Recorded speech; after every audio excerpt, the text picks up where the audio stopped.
Fake websites, counterfeit products, and COVID-related scams continue to dominate the market in 2020.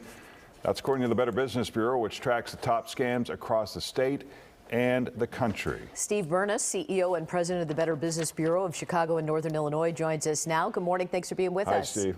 Good morning. How are you? Good. So let's start with these fake websites that always lure people in. What are the worst offenders from 2020? Well, it's been increasing the fake website because everybody seems to be online. We're getting all sorts of websites like fake mobile sites where you can get a solar charger for your phone, and anything that you would buy online, offline is happening online. So it's just a lot of things are happening online because everybody seems to be there, Robin. So how do you tell what's fake and what's not? We have to do the research on the company. About 75% of the people that came to us to report the scam didn't do any research on the company. You can't just follow a link. You have to find out about the company itself and do the research on the company before doing business with the company. So are we flagging certain websites in particular you want to tell people about? Well, there's a lot of websites like there's Lit Mobile, but those companies, saying that they have these great offers and they don't have any products. They're not delivering any products. So it's just basically checking the company. There's so many companies. There's so many names out there. There's so many different, counterfeit websites. It's up to you to do the research first before going onto these websites. What about counterfeit products?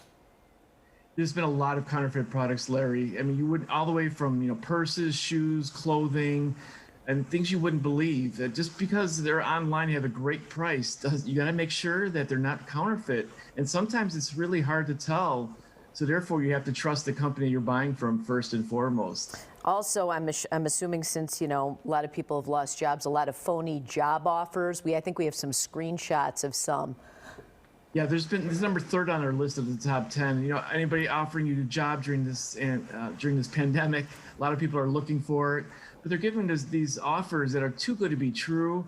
And they're asking for a lot of information, Robin, that you normally would give during a job interview, but these are scammers. So they're taking your mother's maiden name, they're taking your information, your social security number. So therefore, you have to check out the company first and the offer.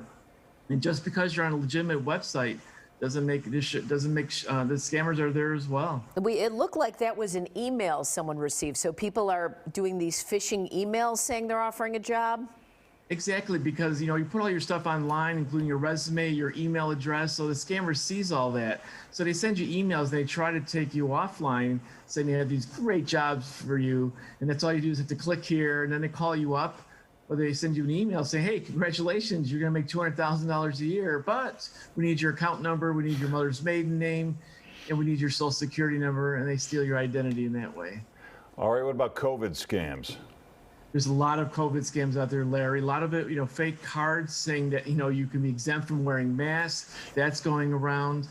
Anything, to get you quicker in line for the vaccine.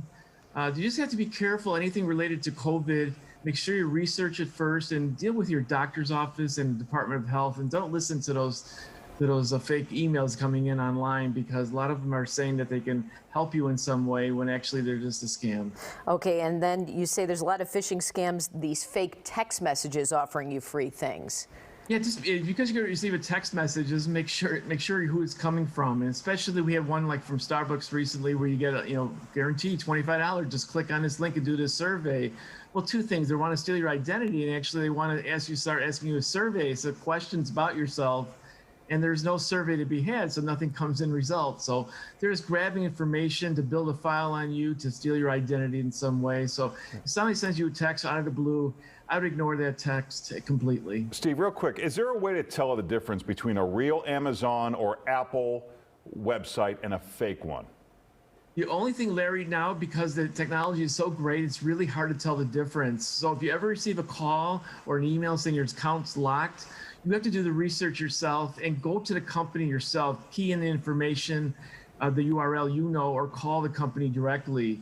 A few weeks ago, we had a lot of reports from consumers all over Northern Illinois receiving calls from Amazon that their account's been closed. Yeah. They received email, their account's been closed. They want you to click on this link and enter your account number. And guess what? When you enter your account number and your password, they have it and they can start stealing from your account. So, Yeah. Larry, it's best to deal directly with the company itself. Type in the URL. Don't follow those links because a lot of those are scams. And check with the Better Business Bureau first before doing business with companies. All right, for more information, you can check out bbb.org. You can find and report scams using their scam tracker tool. Steve, thanks for joining us. My pleasure.